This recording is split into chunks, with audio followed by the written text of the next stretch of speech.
Hello, I'm Robert, voluntary fact checker and helping you if you're scared of many things. And this is looking really promising now that the conflict between Israel and Iran seems about to end with a ceasefire. And the way it's happened is rather extraordinary, but I hope you can help you understand this is actually quite normal for the way things are done in the Middle East, even though it seems strange to us. So what happened is that Iran attacked a US base in Qatar, but the way it did it was it's like a language they have there. And I immediately, because I'd been looking up, researching into this before, then as soon as I heard the way it happened, I thought, they're looking for a ceasefire. Because what happened is that Iran told the United States that they were going to attack the Qatari base. And they gave them plenty of time. They gave them enough time to evacuate everyone and evacuate all the aircraft. So they were attacking an empty airbase, which they knew was very well protected by Patriot air defences and so on, and they only fired 14 missiles at it. I'm sure they had more than that, because it was not very far from Iran. It was within a range of short-range missiles, not just the long ones that go all the way to Israel. So this was a very symbolic. They must have had lots of, because the Israelis weren't that bothered about destroying their short-range missiles. And shortly after that, then the Qatari Prime Minister, he then was on the phone to Iran. They don't say who initiated the call, but that was the language. Basically, he immediately understood they were asking for a ceasefire. It's a symbolic way they do it. And so, and then he arranged a ceasefire with the United States. There were two teams. Trump talked directly to Benjamin Netanyahu, and Vance and the team in the Middle East, they talked via Qatar, and they both to Iran, and they both agreed to it. Okay, and that's what they say. And then Trump also, he says the ceasefire is indefinite. He doesn't expect them to return to the fighting again on either side, either Israel or Iran. So it does, all the indications are very, very, very strong, even with this bizarre way of doing it. So basically, Iran was signaling to Qatar, look, I'm firing only 14 missiles at you. I'm going to do it in an hour's time, and subtext, which they wouldn't say out loud, we are ready for peace. It's this strange subtext that they have in the Middle East. And then it's a rather odd ceasefire agreement, because normally with a ceasefire, you'd announce it after it starts. You'd announce it, normally one side would stop fighting at the same time as the other side. This is a rather extraordinary ceasefire, because Iran agrees to stop fighting first, and then let Israel continue attacking it for 12 hours overnight without doing anything to fight back. Now, and that seems very odd, and to some people I help it seems suspicious, but it isn't in these circumstances, because the reason is that Iran didn't have any defences. It had no way to stop the bombing. All it could do was to fire useless, almost symbolic attacks at Israel, and the most it could effect with those, they're not precise enough to do anything to the Israeli military. Nearly everything was shot down, and sometimes they'd injure civilians in Israel. And Iran is not an entity that attacks civilians.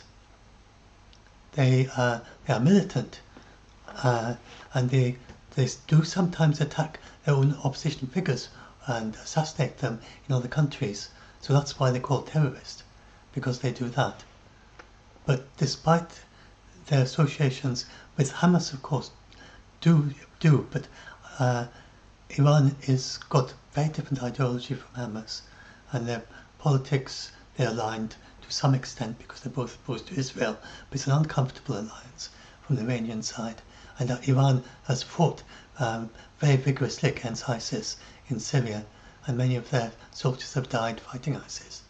So it's very committed to stopping that sort of thing, and so it'd be really against their own ideology to attack civilians. So this is Trump's rather bizarre, very bizarre really, but I hope you can see the context.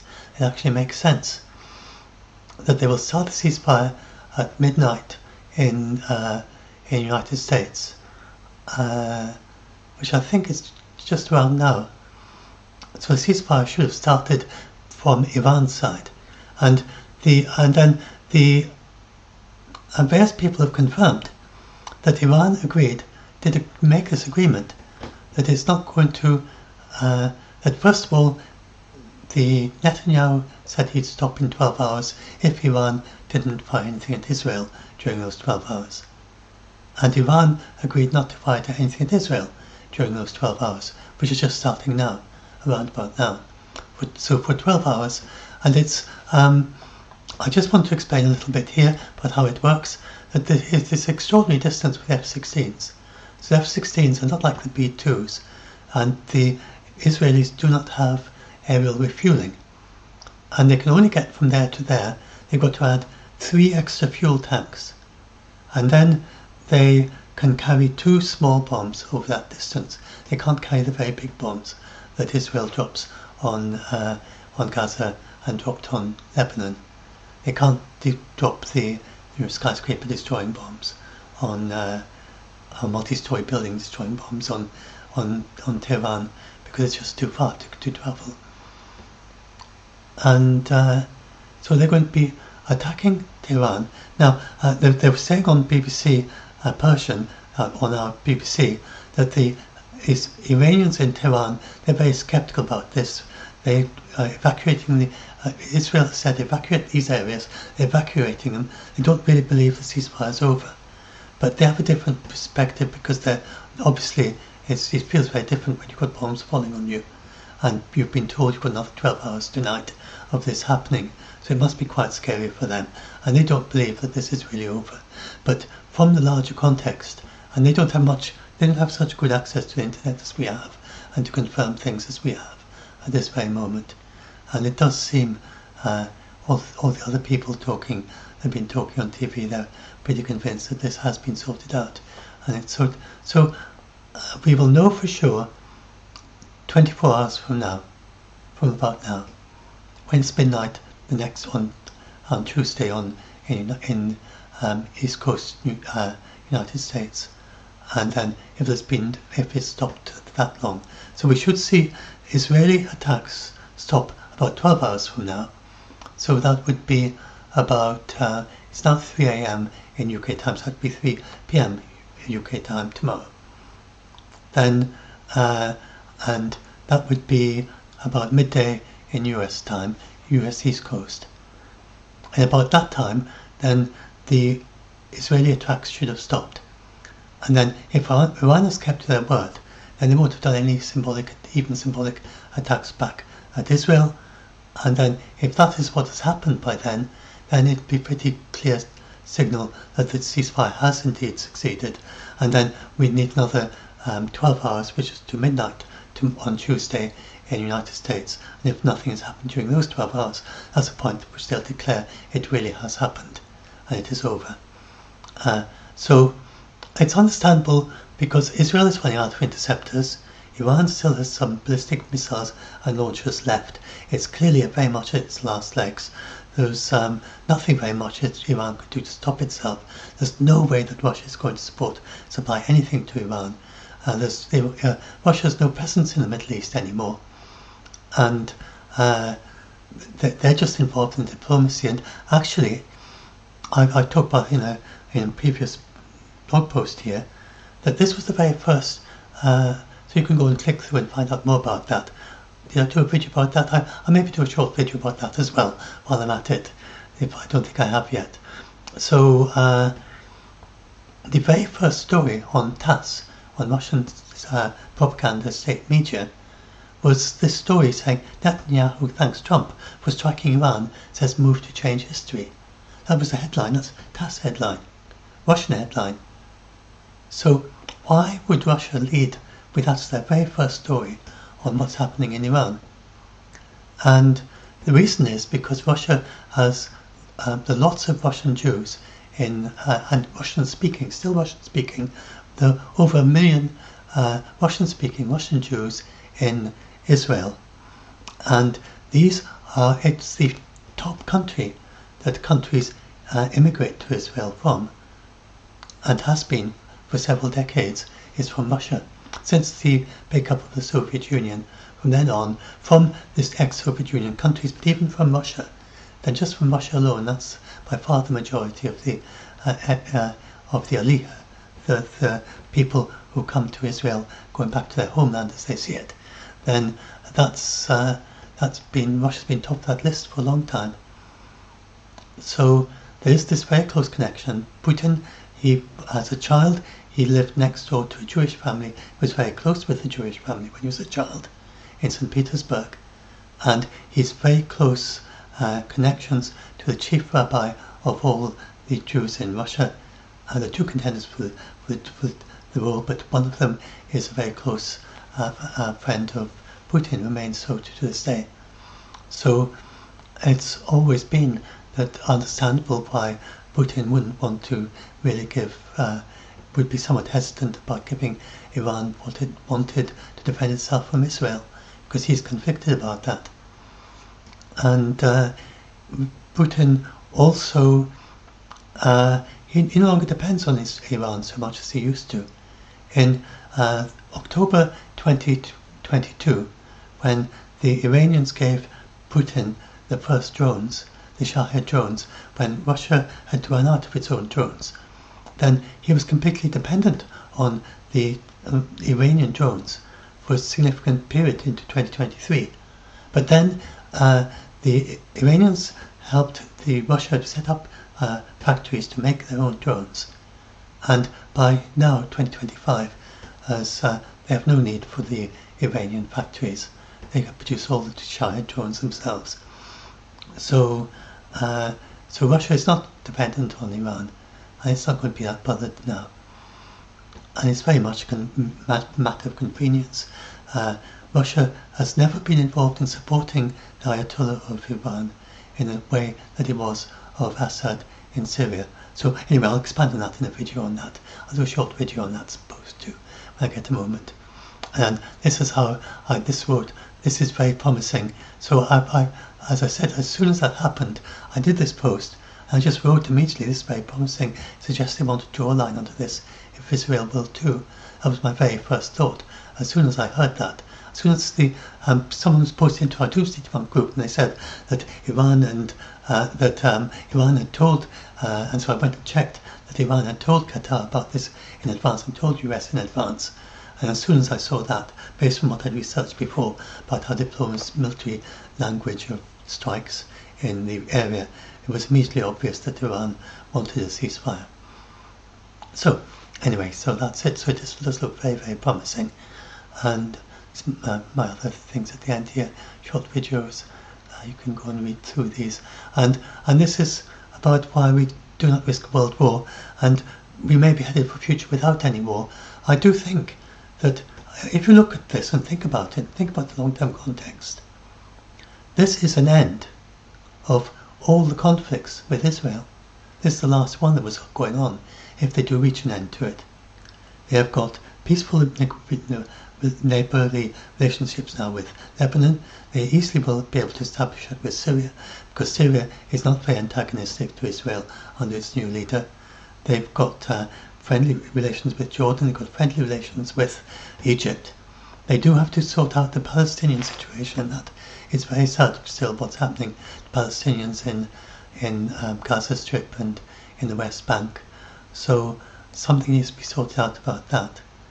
And then after that, I mean, what does Israel even have their nukes for anymore? I think there were people starting to ask questions about that. Why does Israel want nukes in this situation where there's peace all around it? Peace has been established all around, and it's got nobody is at all likely to try to attack it. And Israel has shown an overwhelming superiority, even over Iran, which has always been considered the military most advanced in the Middle East.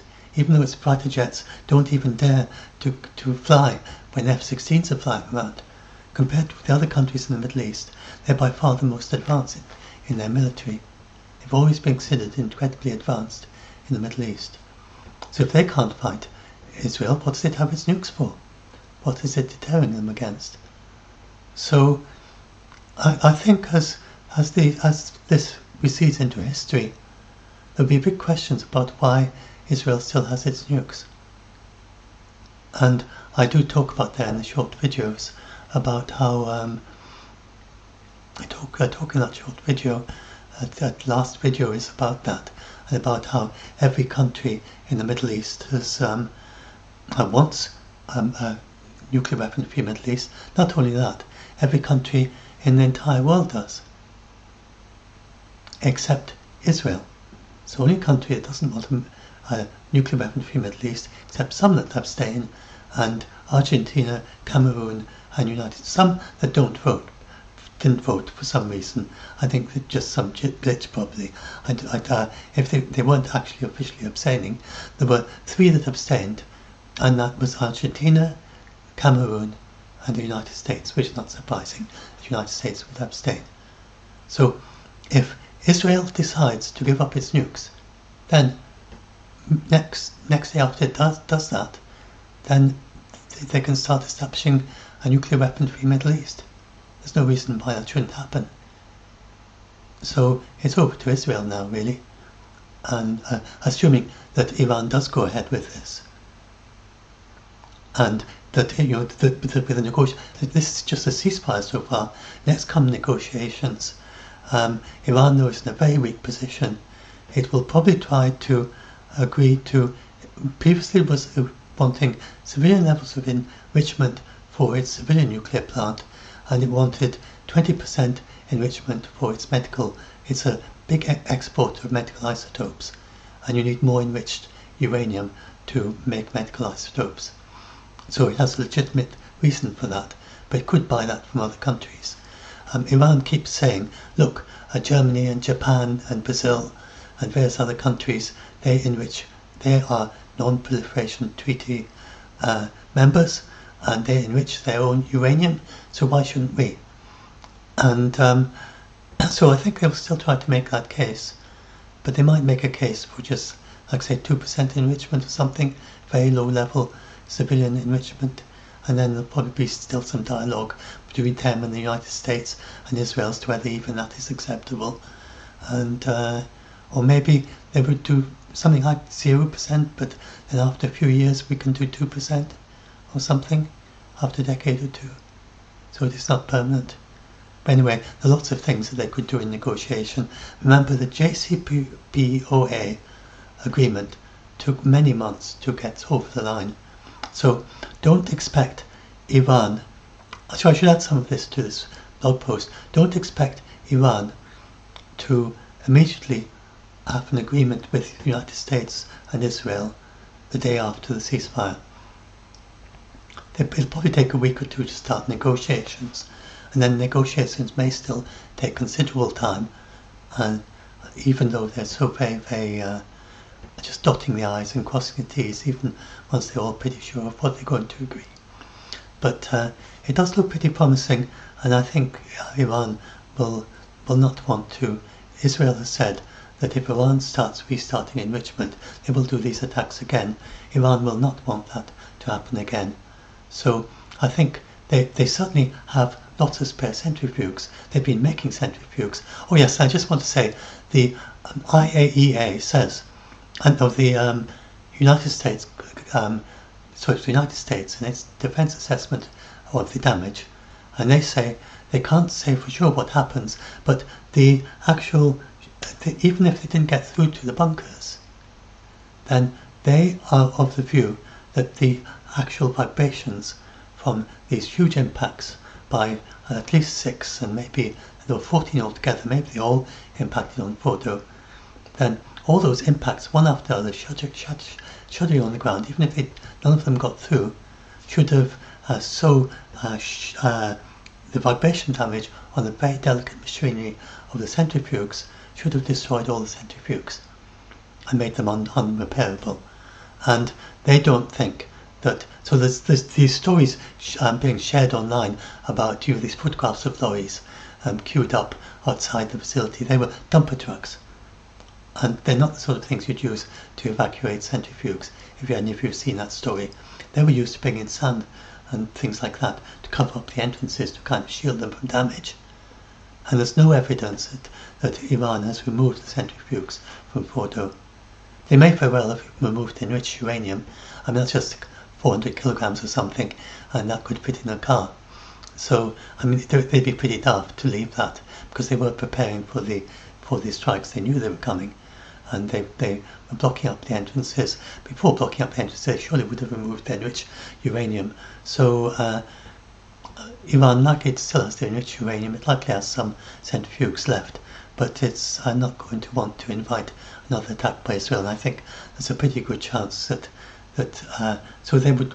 The likely arrangement at the end would be that Iran would agree to take its enriched uranium, disclose it to atomic inspectors, then they'd mix it with natural uranium to make enriched uranium, enriched just to civilian levels, and then they'd either use that under supervision, or they would give it to another country, and which can then give it back to them. And there's been some talk of Iran giving nuclear material to Russia as because then it can be confident that no matter what happens, that Russia can give it back to it, but when it needs it. So anyway, but there are all sorts of ideas of what could be in the final, and I'm not going to try and second guess that. I think I've done enough for this short video. But that's just to show there's lots of paths of negotiation and talks and ideas and things they can be talking about. But it does look very promising, and if so, hooray for Trump. So the very few things that I can say that I approve of that Trump did in his first term, but two things I think were good was his negotiation with Kim Jong-un and ending a very, very tense atmosphere in the Olympic Games, Winter Olympic Games. From then on, he very much diffused the difficult situation there, even though he didn't get a ceasefire across the line. The other was, although he's not taking credit for it anymore, but his Operation Warp Speed vaccines. That was a very major contribution to helping people with the COVID pandemic and save lots of lives. So he does do positive things. That so if you see him and all the things he's doing, you think about all the things that to so many people seem so destructive and harmful, like shutting off the foreign aid for USAID and so on. And but he also does things that you can look at and you can say, look, that looks positive, that looks good to me. And it's good to do that. It's, we don't have comic book villains in the real world. We don't have people that are all bad. People are mixed. Everyone's mixed to some extent. And then that's, you could think, well, he does some good things, and he's on a path like everyone is. And just try, I think that helps people who, even you're very upset by all sorts of things he does, like about, where he just, for instance, what he says about trans people and what he does about undocumented immigrants and so on. But try to think, but he does positive things too. He's mixed.